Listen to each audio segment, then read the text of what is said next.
স্বাগতম, নমস্কার। চেনা চিত্র অজানা গল্পে আজকে একটু গোয়েন্দা গল্প নিয়ে আলোচনা করা যাক। দেখুন, গোয়েন্দা গল্প শার্লক হোমস তো আমরা প্রত্যেকেই পড়েছি। আগাথা ক্রিস্টির হেরকুল পোয়ারো, বা অনেকেই বাংলায় বলেন এরকুল পোয়ারো, যেটা হারকুল পোয়ারো উচ্চারণ হবে, কারণ বেলজিয়ান সেই চরিত্র। তো এগুলো তো আমরা বিদেশি গল্পের মধ্যে পড়েছিলাম। গোয়েন্দা, দুই বিখ্যাত গোয়েন্দা, স্যার আর্থার কোনান ডয়েলের শার্লক হোমস এবং আগাথা ক্রিস্টির। তো আগাথা ক্রিস্টি একটা গল্প লিখেছিলেন যেটা লন্ডনে বছরের পর বছর হয়েছিল।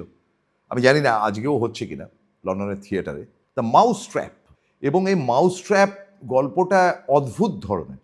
মানে এক ভদ্রলোক, তার স্ত্রী মারা গেছেন, তার নতুন গার্লফ্রেন্ড এসছে, তাকে বিয়ে করতে চাইছেন। এমন সময় তার স্ত্রী ফেরত আসেন এবং ফেরত আসার পর তিনি দাবি করতে থাকেন যে তিনি তার স্ত্রী। তারপরে কোর্ট কাছারি, এটা ওটা সেটা নানান ঘটনার পর সে ভদ্রলোক বলতে বাধ্য হন যে এটা তার স্ত্রী নন, কারণ তার স্ত্রীকে তিনি মেরে ফেলে দিয়েছেন। That was the short story of mouse trap. তো এটা নিয়ে অসংখ্য হিন্দি ছবি হয়েছে, অসংখ্য, এবং বাংলা ছবিও হয়েছে। মানে আপনারা কল্পনা করতে পারবেন না যে একটি ছবি যার নাম শেষ অঙ্ক, যার নায়ক উত্তম কুমার, নায়িকা শর্মিলা ঠাকুর। শর্মিলা তখন নতুন একেবারে ফিল্মে, সাম টাইম অফ 60-62 এই সময়টা রিলিজ করেছিল। কি করে, কোন দুঃসাহসে এরকম ধরনের একটা গল্প নেওয়া হয়েছিল আজকেও আমাদের কাছে অবাক লাগে। যেখানে নায়ক উত্তম কুমার একেবারে শেষ মুহূর্তে নিজেই ফোন তুলে পুলিশ কমিশনারকে বলছেন যে আপনি আসুন, আমি সারেন্ডার করতে চাই, আমি আমার স্ত্রীকে হত্যা করেছি। এক্সেলেন্ট।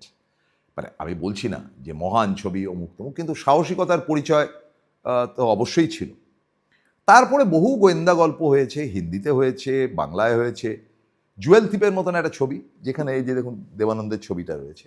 দেবানন্দকে কিন্তু গোয়েন্দা চরিত্রে ভীষণ ভালো মানাতো। দেবানন্দ বহু ছবিতে গোয়েন্দার অভিনয় করেছেন। জুয়েল থিপ সিনেমাটাতে বসে কে ক্রিমিনাল কারোর ক্ষমতা নেই ধরার।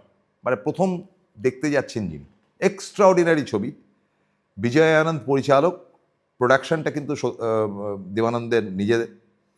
এবং সেই ছবিতে প্রথম থেকে একটি চরিত্র যার মতন দেখতে আরেকটি লোক ইত্যাদি ইত্যাদি দেবানন্দের এই ছবিতে আমরা দেখেছিলাম, যেটাতে একেবারে শেষে গিয়ে জানা গেল ছবিতে সবচাইতে ম্যাচিওর্ড ক্যারেক্টার যে, শেষে গিয়ে না, শেষের আগেই জানা যাবে, সেই হচ্ছে কি আসল জুয়েল থিপ।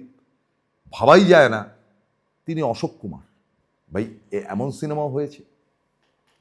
ফলে গোয়েন্দা গল্প দেখতে বসলে যদি শেষ মুহূর্তে বোঝা যায় যে গোয়েন্দার হাতে কে ধরা পড়ছে, সেটাই ইন্টারেস্টিং। এবং আমরা আমাদের যৌবনকালে খুব গোয়েন্দা গল্প হতো না, বা আমাদের স্কুল লাইফে আমরা দেখতাম যে খুব ডিটেকটিভ সিনেমা, বলে এই ডিটেকটিভ সিনেমা, মানে কে মার্ডারার বল।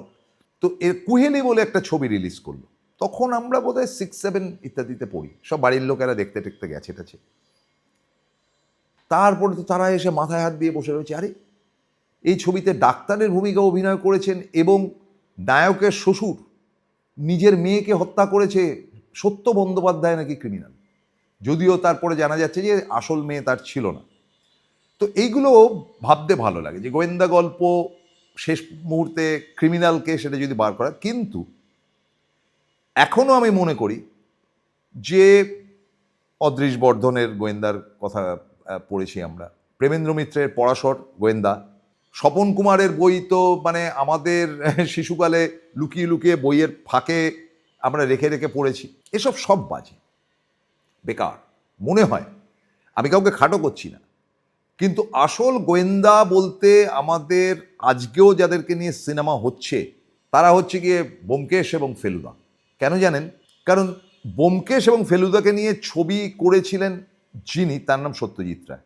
এবং সত্যজিৎ রায় ব্যোমকেশকে নিয়ে যখন ছবি করেন, সাম টাইম অফ 67-68 ওই টাইমে হবে, সেই সময়টা উত্তম কুমারের সঙ্গে সত্যজিৎ রায়ের দ্বিতীয় মোলাকাত, অর্থাৎ নায়ক হয়ে গেছে, দ্বিতীয় ছবি, তারপরে যে ছবিটা করছেন সেটাতেও তিনি উত্তমকে নিলেন ব্যোমকেশের ভূমিকায়।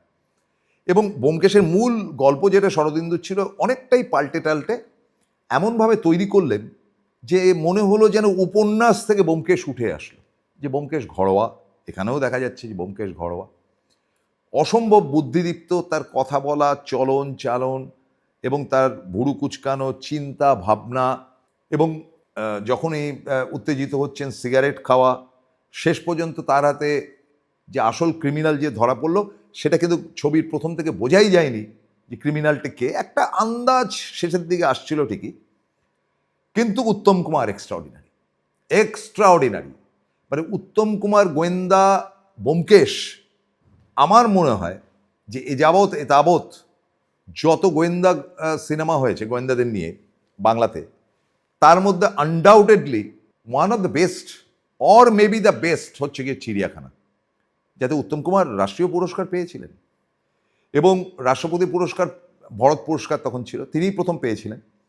এবং আজকেও আমার মনে হয় যে সে ছবিতে উত্তম কুমার ছাড়া ব্যোমকেশ কাউকে ভাবাই যায় না।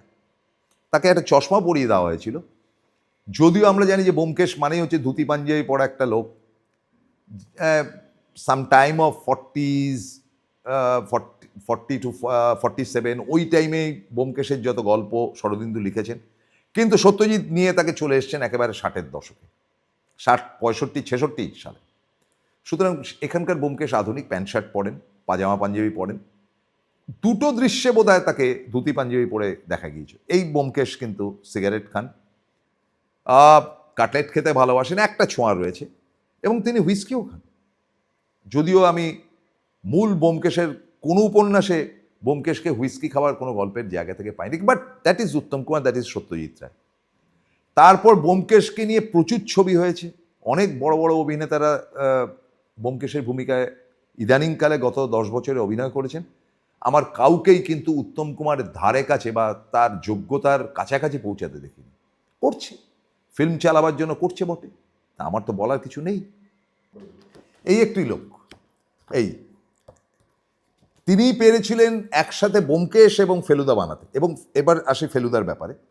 ফেলুদাকে নিয়ে সব্যসাচী চক্রবর্তী, আমি আগেও বলেছি, আমার খারাপ লাগেনি, ভালোই লেগেছে বেনুদাকে, কিন্তু জটায়ু একেবারেই অচল।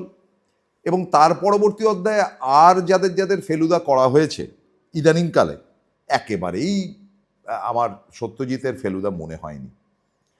দেখুন, গোয়েন্দা গল্পের আমি জানি যে এটাও ঠিক যে জেমস বন্ডের ভূমিকা অনেকেই অভিনয় করেছেন, শঁ কনেরি থেকে শুরু করে অনেকে, কিন্তু তারা কিন্তু ম্যাচিওর অ্যাক্টিং করে অন্তত শঁ কনেরিকে থেকে ঘুরে গিয়ে আরেক রকম ধরনের ভাবে নিজেদেরকে জেমস বন্ড হিসেবে ধরতে পেরেছিলেন ইয়ান ফ্লেমিংয়ের। কিন্তু ওই বললাম যে সত্যজিতের ছবি, সত্যজিতের গল্প ফেলুদা, তার পছন্দ সৌমিত্র, তার পছন্দ জটায়ুর সন্তোষ দত্ত, সুতরাং তার পছন্দের ওপর তো কেউ যাবে না। তারপরে তার ছেলে বানালো কি রাম বানালো শাম বানালো, ওটা ওইরকমই হবে। আপনি ধরুন একটা বড় মোগলাই দোকানের বিরিয়ানির যা টেস্ট পাবেন, আপনার পাড়াতে যে বিরিয়ানি বানায় কি এক টেস্ট পাবেন? হবে না। খাবেন, পাচ্ছি যখন খাচ্ছি করছে। আপনি চাংওয়ার চাউমিন বা ফ্রাইড রাইসের যে টেস্ট পাবেন বা ওয়ালড্রপের, সেটা তো আপনার পাড়ার হরিদাস যে বিক্রি করছে তার স্বাদ পাওয়া যাবে না। তো সুতরাং আমি সেটা মনে করি যে সত্যজিতের সিনেমা ব্যোমকেশ, তার জন্য উত্তম কুমার পারফেক্ট এবং ফেলুদার চরিত্রে সৌমিত্র পারফেক্ট। তাদের কিন্তু সাবস্টিটিউট হয় না, হতে পারে না। এবার বলবেন যে তাহলে কি আর নতুনভাবে বানাবো না? হ্যাঁ, ডেফিনেটলি বানান, কিন্তু আমাদের স্মৃতির পাতায় এই বাংলা ছবির সর্বকালের সেরা দুই নায়ক বা অভিনেতা সৌমিত্র উত্তম, তাদের বিকল্প তো আজ অব্দি হয়নি, তাই ব্যোমকেশ ফেলুদারও বিকল্প হবে না। আজকের মতো চলি, আবার দেখা হবে।